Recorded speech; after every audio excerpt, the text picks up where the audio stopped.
I put real pants on.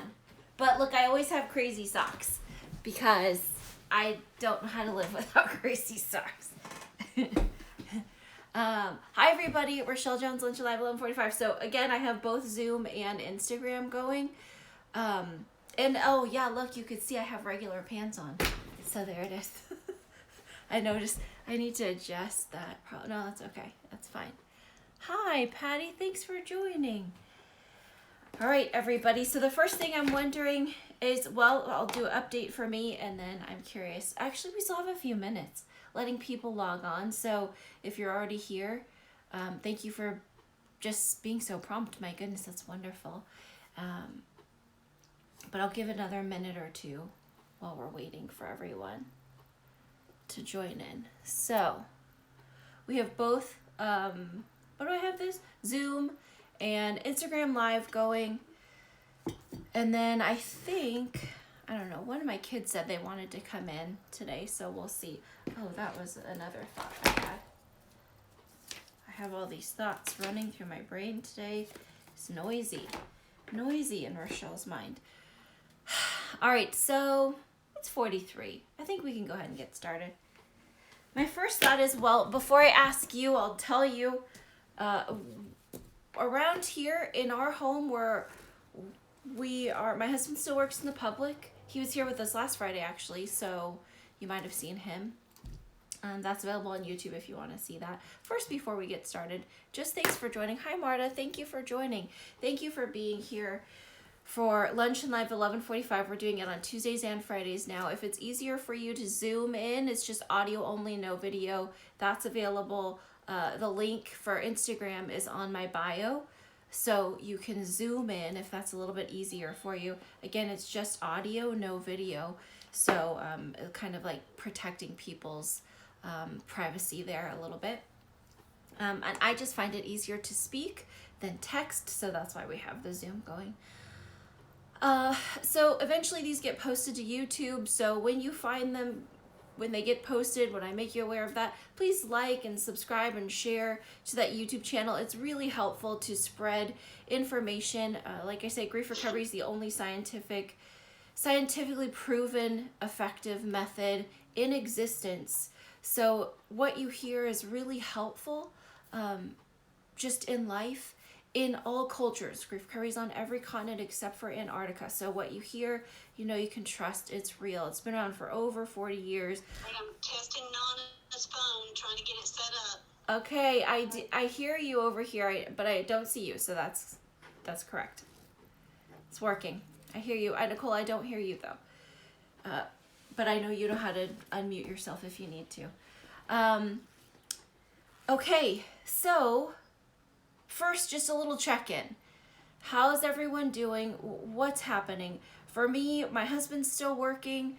Hi, Bridget. Thank you for joining. My husband's still working. We're just checking in a little bit. And I work online. I work in person and online. So we just moved the in-person people to online. So work is going, I'm still working a lot, actually. I was surprised. I thought for sure with everything it would slow down, but of course when we get still in life, a lot of emotional noise can get really loud, can't it? So I'm still working. My two children are obviously working, doing school from home, doing quite well in that. We've been talking a lot about structure. The last few little videos that we've put out have been helping people to build a type of structure and routine, not to be hard militant. You got to do it just like this, and this is the time frame for this, and this is not to create time frames and hardness and just like a different type of busyness. We don't want to replace it, but to create some type of structure, because I remember when I became a stay-at-home mom, at first, it was for years, it was so disorienting and challenging and difficult. People go through that when they retire or when their kids move away to college or what have you. So it can be really disorienting and sad and heavy, and a lot of emotional energy can come flooding in and can be really yucky. So I heard my son got up today. He was like, yeah, I just love having this routine. It's so great. I love routine. I did not expect that at all. So, hi, thank you for joining. So, that is just going to be really important to creating structure and routine for you and your home, for yourself, for your children. Like we'd said in the other steps, to, get up at a certain time. So, my alarm goes off at 6:20 and I get up. The quickness of that varies based on what time I was able to get to bed. But creating a simple routine like that. Hi, thanks for joining. And other things. So I'm curious about you all, people over here on audio, people over here through texting. The first thing I'm wondering is just, how are you? What's the status of your heart and mind? What's going on for you? What's it like in your neck of the woods? Afraid, Afraid, lonely, scared. afraid, lonely, scared. Yeah, those make perfect sense. Anyone else kind of going through that? Maybe some fear? That's awful, Cheryl. That's really scary. I had fear today too. I think a lot of us are having that. It makes perfect sense for you to be feeling frightened. What is there something specific that's bubbling up for you that's the fear comes with a feeling, a message, an idea? What specific is it for you? For me, it was my husband's still working in the public, and he's the main caretaker for our home, and I just thought that's going to be really challenging. I mean, earner for our home, let me say. So I was thinking it's going to be really scary if something happens to him. It's just like a little strike of fear. So I'm curious, if you're having fear, is it hanging out for you? Is it sticking there? That's where we want to pay attention. If the fear is so heavy, like boulders and rocks, and we're not able to move through it, if it's so heavy that it's preventing us from doing things throughout the day, it's taking over all of your mind space. It's hard to think of other things. It keeps inserting itself and just like overriding all of the things that you've got going on in the moment. Is that the type of fear you're having? Or do you find that it's moving through? Just, it really stinks. You notice it, you become aware of it, and then it moves through. What are you guys finding? Overwhelmed, I see over here. Overwhelmed, like all the things, like what is that? Like a personal in your home, all the new changes and that it's brought into your home or with the world, or just a little bit of everything. What is that looking like for you? That's where we need to pay attention, guys. Grief is the feelings that bubble up when everything, even if it's just one thing that's familiar to you changes. Well, we have a lot of things that are familiar to us that have changed, right? And it's going to be different for each one of us. So, that reminds me too. But it's going to be different for each one of us. So we're all definitely grieving. Grief is the feelings that bubble up when something familiar changes. It's the feelings that bubble up when you think about what you wish would be different or what you wish would be better. Over here, I see balance of working with the kids and working and finding a new routine. Yeah, that's a big one. Bridget, I'm curious, have you been able to see those? I have some videos on my page, on my Instagram page. It's also on my YouTube page, though. Just short little things. They're called Quit Carrying the Crap, helping people to get into routine and just build some kind of new structure for the home. Has anybody seen that? Has anybody looked into those? They could be a little bit helpful. Again, not too grief recovery specific, but I am not yelling at them all the time. But I've been this at-home person now for a long time, for 15 years, and been a business owner and running my business, and it's just me to do all the things for my work here from my home. Well, I do have an office as well, but so I get this. I get the change and the how do I create structure and routine. It's freaking hard. I don't even want to say a little bit. It's very hard. So I'm curious, Bridget, if you've been able to find those videos. Have they been helpful for you? Have they left you with questions or more wonders, more topics you need me to put out? What are you guys needing to hear and see and know? I need your help on this. I need to know what you need. balance of operating. But also I want you to hear, Bridget, that and Cheryl, this is scary. This is scary, and it is overwhelming. And figuring out how to rewrite everything you know is difficult. So please do remember to have a measure of grace for yourself. Try to be focused on doing something, but don't beat yourself up and just work yourself into the ground. You got to give yourself some space and some grace to feel this and to navigate it. And if you're just beating yourself up, creating a bunch of strict, tight rules and such a forceful drive, it's going to be more counterproductive. So we want to be aware of that too. What do we have over here? Just rebuke the fear and focusing on hope, giving me a better mindset and allowing the small things to matter. So that's what you're finding trouble with. Is that what I'm hearing, Patty? Is just rebuking. It says rebuking fear and focusing on hope, giving me a better mindset. So that's actually really great. I'm glad that came up. I'm seeing a lot of that. So a lot of you may or may not know. I wasn't sure if somebody's coming in or it's just the wind. I have all the windows open. Anyway, I see a lot of that, people posting scriptures. So you may know that I believe in God and the Bible. Grief recovery is not about any of that. We don't even talk about it in the classes. It has nothing to do with anything. In fact, sometimes I'm really honest in my classes that sometimes I'm just mad with God, just like any other relationship. What are you doing? Why are you doing whatever? So I want you to hear that grief recovery is a safe place to be wherever you are in your spiritual, religious battle or not. It often never even comes up in a class unless people just need to say what they need to say in a safe place without judgment, fear, criticism, advice, analysis, fixing, all of that stuff. It's just a really safe place. But in my personal life, I do read the Bible and follow God. In fact, I even lead my own church.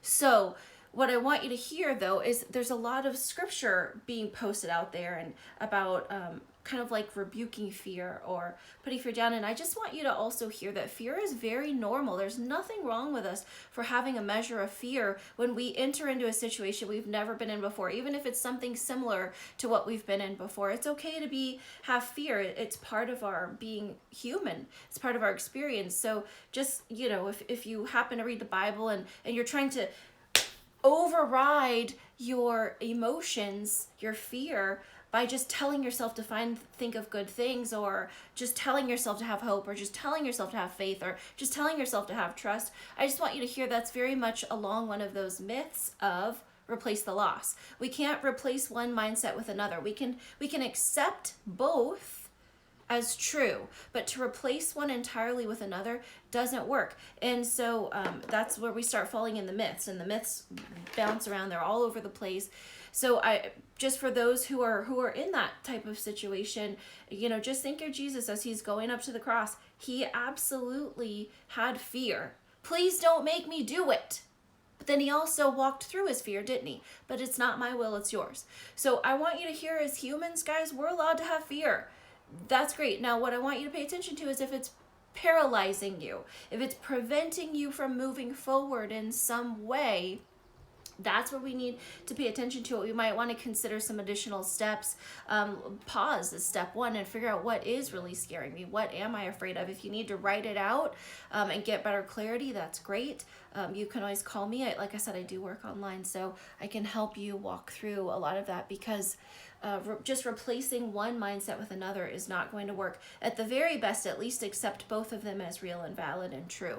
Okay, so what thoughts do you have on that? Go ahead and spit them out. Let's hear it. Bridget says she was having the work of balancing working with kids and working and finding a new routine, and also not yelling at your kids all the time. And that is so fair, isn't it? A lot of energy. It's not just your own energy you're dealing with. If you have children at home, thank you for sharing that, by the way, Bridget. But if you have, thanks for joining.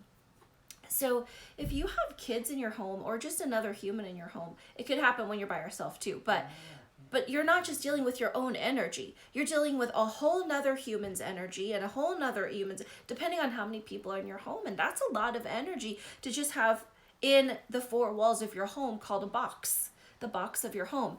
And it can build up quickly, right? There's not like a quick siphon to suck some of it out and get rid of it.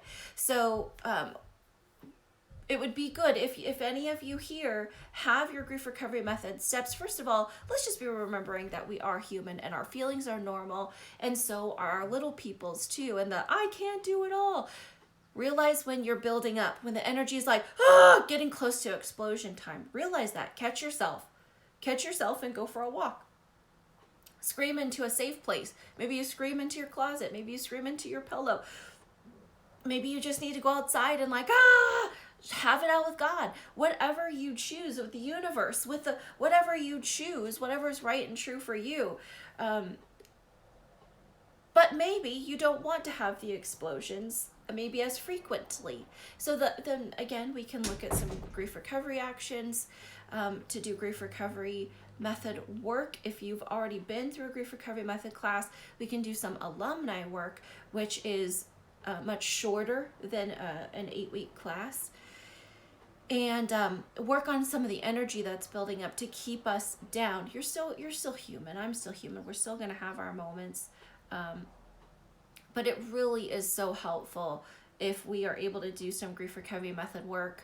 If you're aware of how, this would be a good time to get into your alumni work and just keep working through completions.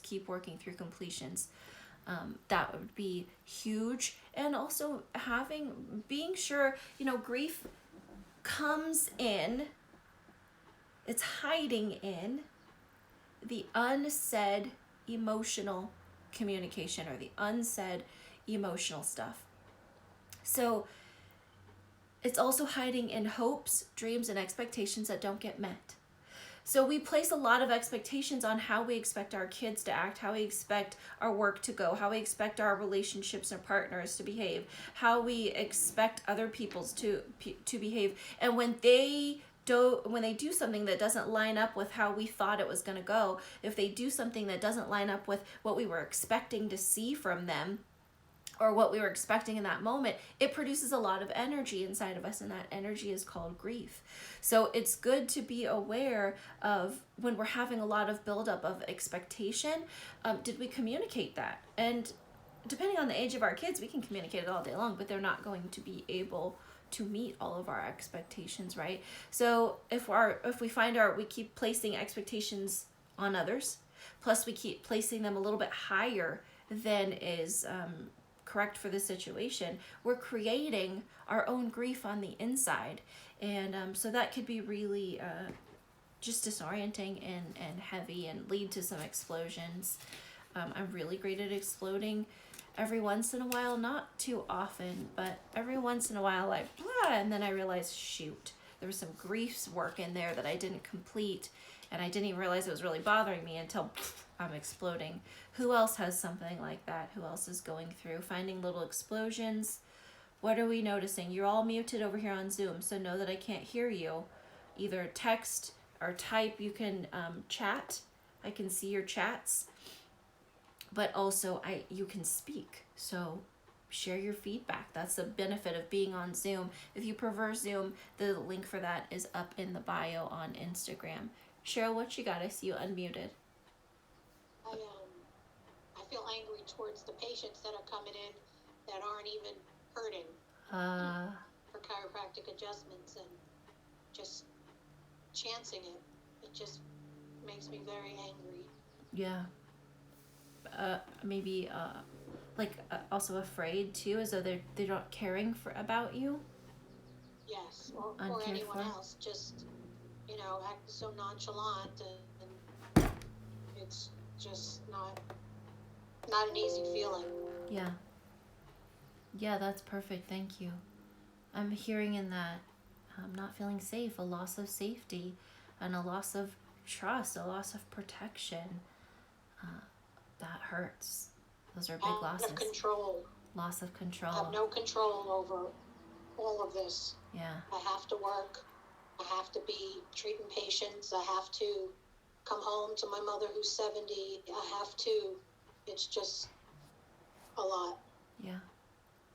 That makes good sense. So scared, not even just for yourself, but scared for your mom, your family, your loved one. and then other people you see, there's a lot of fear in this. I'm afraid to even, go upstairs and stay with her, be with her, because I could be right now one of the walking well and feeling okay, and God forbid, it's just that anxiety and that fear that I'm just staying away. Yeah, that makes perfect sense. I mean, can you guys hear the computer over here? And that makes perfect sense. I hate that we're all going. I mean, I technically, with my husband working out in the public, I think I can't be around anybody because I don't know what I might be carrying and what I might give to my children, So I told everyone I'm around for our little church that we lead and everything, that even when all of this is calmed down and things are opening back up again, that we will personally maintain a quarantine type behavior, simply to make sure we give ourselves a few weeks to make sure whatever we have is either gone or not transmissible anymore or something. So, but you're making perfect sense. It's horrifying. It's so scary. And to have no control over the people, over the virus, over the outcomes, this such unknown, right? A huge fear of the unknown, which makes perfect sense. It's not weird at all. Thank you for sharing, Cheryl. Over here, hi, thank you. Let's see, we have I haven't yet, but I will look. Okay, good. Thank you. Hi, Jones. Thanks for joining. My husband's here. Everybody. He's over there. Making sure he wasn't calling in. He's not. Okay, so over here we have just some hellos. The videos, so they're just little videos I've been putting out on Instagram and YouTube called Quit Carrying the Crap, Life Skills Step 1, Step 2, Step 3, Step 4, Step 5, just to help us have little baby steps of building new routines, building healthy structure. Like I said, I remember what it was like for me, and I chose to be an at-home parent. Let me tell you, it still was so freaking hard. So I really have a lot of compassion for all the different ways people could be feeling and what they're going through, because I chose it and it was hard. To not have chosen it, I can't even imagine. So all of this makes total sense. Bridget, thank you. My husband over here says, one fear could be fear of what others might think because you show fear or any emotion, period. Oh, yeah. So that's actually a really great thought. So fear of what others might think if you show your fear, if you display your fear. So I'm thinking, like, for example, Cheryl, I'm going to totally make this up. This is a completely made up example. But let's say, Cheryl, what would it be like for you to show these people who are coming in who aren't really, in your opinion, in need, more of just their routine maintenance? What would it be like for you to show fear or to show your, like, upsetness? What would that look like for you? How to go? As I imagine, that would be a great example of not being able to be honest with your feelings and show your fear. Who else is having that? Which also is, let's see, I just posted that today. Where was that? I think on Twitter. We need to know what the definition of love is, don't we? That's a good thing to know. Love for others is allowing other people to make their own choices for themselves without any insistence that they satisfy me. That's really hard. That's really hard in this situation because we have a certain expectation that people are going to love us, that people are going to look out for us. And when they don't, it hurts, right? People like Cheryl, putting her safety in jeopardy. I think a lot of us might be feeling that. But we have this loss go up. But you should be loving me. But you should be caring for me. But and that really hurts. So that totally makes sense. And then we have love for ourself, which is allowing me to make choices for myself without the approval of others. Well, it's challenging when you have to still keep going to work and be around people who aren't showing you love, and then there's this whole like battle and conflict between how do I be honest with myself without about my own emotions without getting fired or without, just exploding at these patients who are coming in. This is really challenging. So this is all affecting our ability to be loved as humans, I think, for myself, for others. Really challenging. And then not being able to show your fear, your emotions, just awful. Wes says fear of judgment, criticism, usually by those who are hiding their fear. Hi, Gabby. Thanks for joining. So, Wes, do you have I wish you could zoom in, Wes. That would be really cool so we could hear you. But do you have, Wes, is that happening in your work or in yourself? Fear of judgment, criticism, usually by those who are hiding their fear. Yeah. Well, I think I'm willing to say out loud, probably most of us have some type of fear going on. But you're right, Wes, like there are plenty of people who might be hiding their fear. I kind of believe when we see on TV, I haven't watched TV in a week and a half as far as news and stuff, but because it's just not healthy for me. We've got to know our boundaries, and I know mine. The constant feed of noise and information isn't helpful for me.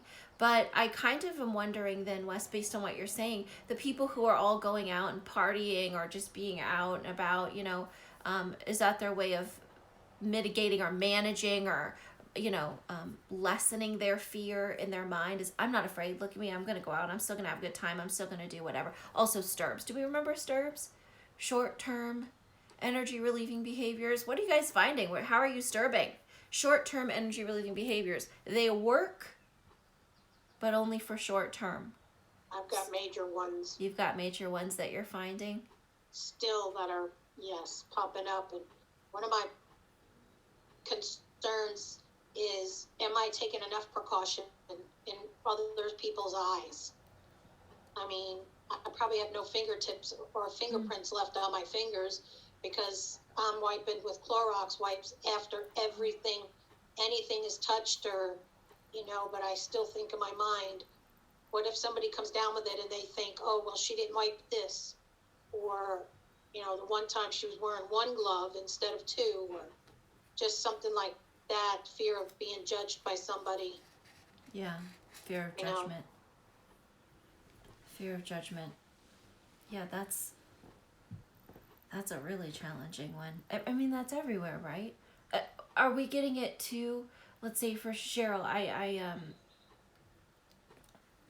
find a lot of time because I'm talking and I, drinking water when I'm working or whatever, and it'll go down the wrong pipe a little bit. And if I cough even online, I feel embarrassed to cough online. What are they thinking? I find myself going through what are they thinking moments too. Or, in Southern California, it's hot. It's warm. I won't say it's hot because, look, I still have a sweatshirt on. But it's warm and the trees are all blooming and everything. And if I sneeze from all the pollen or the dust or the whatever, I'm embarrassed. I'm afraid. I find myself thinking, what are people thinking of me? Do they notice that I don't touch... Did they notice that I don't touch my face? Did they notice that I don't? I find myself doing it too, Cheryl. It's annoying. You know what I'm going to do? I'm going to complete my relationship with this coronavirus and see what it does. Let's see. Gabby joined. It's like trying to clear an avalanche with a shovel. Ooh, Wes. Yes, sir. Yes, sir. Great analogy. Yeah. It's exhausting. You know what I hear in that is exhaustion. I hear lack of... It would lead us to feeling hopeless, like the job's too big, I can't. Or even prevent us from getting started. Nope, I can't do it. It's too... Is anybody finding that? The job's too big, I can't get motivated, I don't know where to start, I don't know what to do. Who's finding that? That's exactly... Sorry, I can't tell when you look on the other side. That's exactly where I'm at now. Yeah. Am I just too deep in now? It's, how much more can I do? And it's just so much bigger than me. And I can't not sleep at night anymore worrying what I did or didn't do or who I, came in contact with, or it's just too big of a problem for me to even try to tackle right now. Yeah. Yeah. So, Cheryl, what are you doing to stay motivated and to go through the day? What are we finding? What are we doing, guys, with our bunch of emotion? How are you managing or coping at this time? Recognizing that a lot of it is going to be short-term fixes. This is a huge grieving experience. My biggest hope and request for everyone here is that we will all go through grief recovery after this, or even during this if you're available. I'm definitely still getting new students signing up right now, and doing it at home. They're thinking like, well, I'm home anyway, so what are we doing to even manage for a short period, but what are we doing for long-term wellness and health? The effects of this are going to be huge and heavy and last for a long time. I feel like it's to the future right now. Hold on, Cheryl. You cut out. What was it? You feel like what? I feel like it's so big I can't even think to the future right now. Yeah. About the future, and I'm just sturbing out. What are we all finding are our sturbs? Do we feel safe to say? Let's see. What have I been finding as I'm sturbing? No, not safe to say. Is that what you say? Nicole, you're unmuted. What are you thinking? My sturbs are emotional eating. Emotional eating. Yeah, that's a good one. That's a really good one. That's the most common one, right? Sturbs, those short-term energy relieving behaviors, food, alcohol, let's see, drugs, either prescription or recreational, and anger is a sturb. Anger just tells us that there's a whole lot of emotional energy packed in, so it's really dense, it's really full of fear or sadness. Anger means there's a whole lot of fear or sadness packed and compressed in. But the emotional eating, oh, for sure, Nicole, that is like everywhere right now. There are memes, all kinds of stuff, and just like not as much movement. Is anyone else finding that they're sturbing or coping with it in a very short-term way? But with food, we know that food's a short-term reliever, because guess what happens when you're bored in 2 hours? You're going to have another snack, or when you're bored, you'll have to go back to have it again. If it were the correct tool, we wouldn't have to go back for that one again. Does that make sense? So that's why it's a short-term energy relieving behavior. It's not about good or bad. Like I'm seeing the posts about marijuana like crazy, about drinking, about whatever. The thing is, we need to not judge ourselves. We need to not judge ourselves about what our sturbs are. It's not about judgment. It's not about criticism. It's not about good or bad. We just need to notice that we're doing these sturbs or engaging in these sturbs and realize that they're not working long term, that we might need more skills and know-how so we can move from move from short-term fixes to long-term fixes. Does that make sense? So I want you to be aware of that. This isn't a time to start judging yourself and criticizing and minimizing and just beating yourself up emotionally for whatever your particular sturbs are. What are mine? A little bit of food. My main problem is I'm just not moving. I think I'm eating pretty normally. I'm just not moving as much, and I feel that and see that. I've been working a lot too. That's a lot. What are my main sturbs? Sometimes I'll numb out and, I just want to watch a show. Anybody else watching this Tiger King? Is that what it's called? Somebody told me about it I never heard about it before, never seen it. Somebody told me on Sunday. Don't understand. I'm confused on that. I'm sorry. My husband, you're a dummy. He said, great idea to grieve Corona. Yeah, for sure. We are all going to have to all in, and that's not working. Yeah, I don't have an appointment until 1, so I'm not going to answer the phone just yet. I'm so sorry for the pauses. Anyway, what other thoughts are we having? Thank you for all your great sharing, for just your truthful, your honest, and your honesty. Here's something I want to leave you with, and I think I need to add this to the end of every live thing that we do.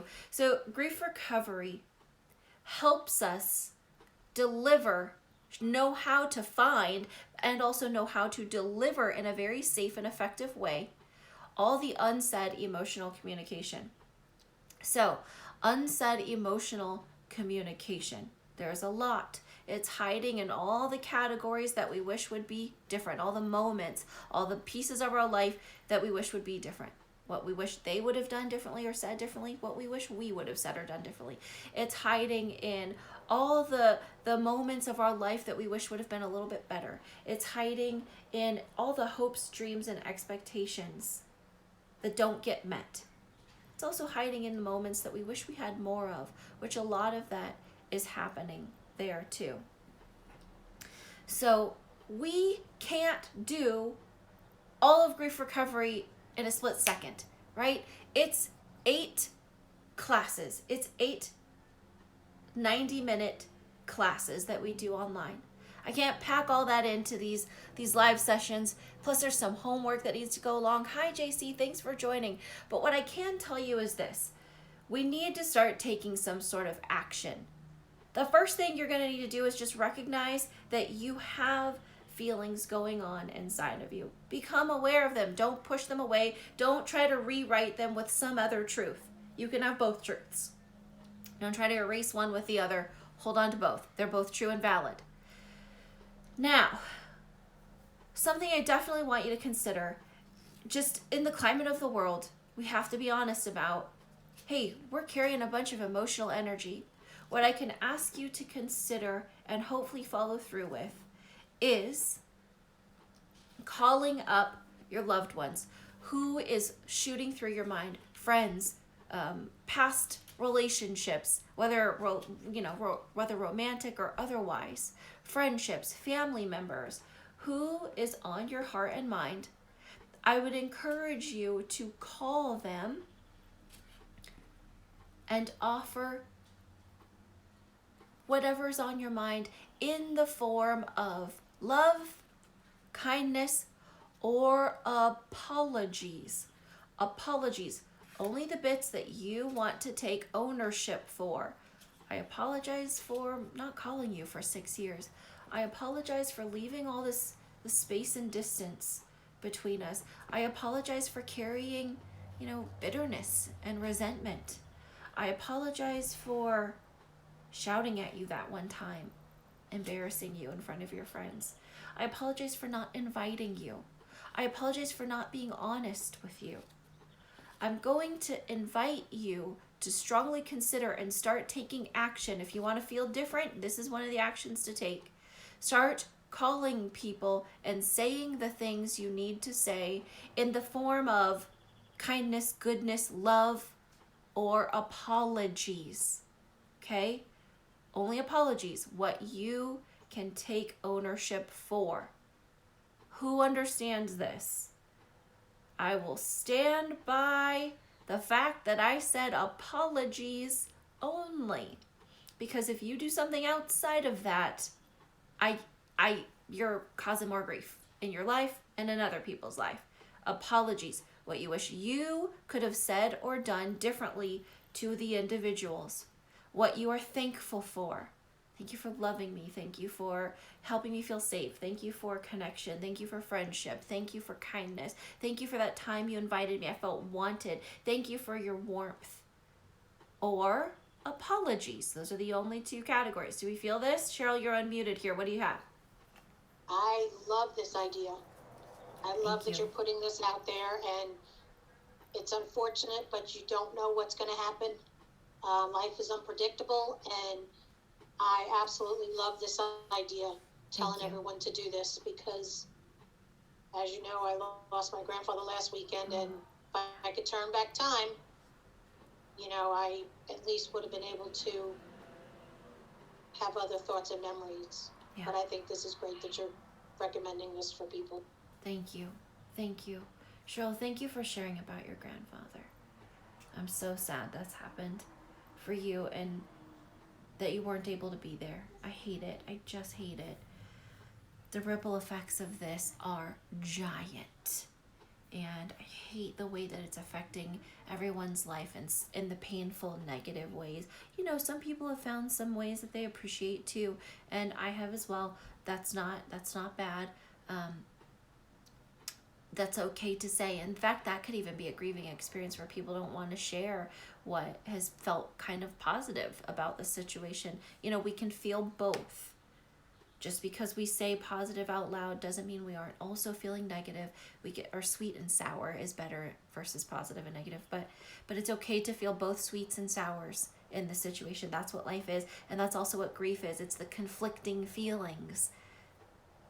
And so again, going back to replace the loss, if you have hardship try in your heart and mind, if you have scary messages in your heart and mind, and you're just only trying to focus on the positive, trying to rewrite that negative or just completely ignore it and only focus on the positive, you're creating even more grief for yourself. You're creating more conflict inside of yourself. It becomes this like strong, I've got to muscle my way through it, versus just being real. So acknowledge that both are true for you. Share those apologies. I have one over here, and recovery needs time with action step. Yeah, recovering, totally. It takes time and actions. So grief recovery method class, they're taught right now only in 8-week one-on-one fashion through via online. We're live, we see each other, we interact, we talk, we do work together, because it's through the action steps that we take that you achieve this feeling of recovery, this feeling of being present, this reduced fear, this freedom from the constant fear and sadness that finds its way into your heart and mind, infusing itself in places where you didn't invite it. So grief recovery is great for that. If you'd like to sign up for that, I have all the information you need on my website, griefrecoverywithrachelle.com. You can find any other specialist who's capable of working online at griefrecoverymethod.com or griefrecoverymethod.com. Well, if you type in grief recovery method into Google, you'll find it. I think it's griefrecoverymethod.com. It's crazy. Grief Recovery Institute. It's griefrecoveryinstitute.com. Every time I go to say that out loud, I just can't get it in my mind. There's a link for it on my website, so you can find it there. griefrecoverywithrachelle.com. All the ways to find me and contact me are here. If you find anything valuable in these messages, in these times together, subscribe and share. They are on Instagram Live. They're usually almost always put onto YouTube within a few days. I think by Wednesday is my goal for that. So please share with your friends that you think this could be helpful information. And remember, I gave you some homework to do, if I could be so bold. Go out, make those apologies to people, offer love, kindness, warmth, gratitude as well. And call me if there's the other stuff hanging around, the hurts from what people did to you. That's where you're going to need that heart with ears and the guide, okay? So everybody, I love you so much. Marta, thank you. Wes, thank you. Thanks for being here. I'm just thankful. By the way, I'll tell you right now, when I was talking about Sturbs, Wes, my husband said, I think yours is sex. I think that was wishful thinking, sir. If that was my Sturb, that was pretty funny. I personally was wondering if that's what he said. I was laughing to myself. Yeah, that is exactly what he said. I was going to come back to it and I forgot, but I'm going through the comments right now like, Wes, that was funny. That was good. Well, all of you, thanks for spending time with me today. Lunch Live 11:45. We'll be live again on Tuesday at 11:45. Bring your lunch. Bring a few minutes, bring your questions and thoughts, please. Let me know in between then what you need to hear, what you need content put out about, because I'm just really working hard to meet the needs of the people right now in this moment where they're needed, okay? So I love you all. Thanks for joining. This is Lunch Live 11:45. Bye, everyone. Bye, friend. I love you. Bye.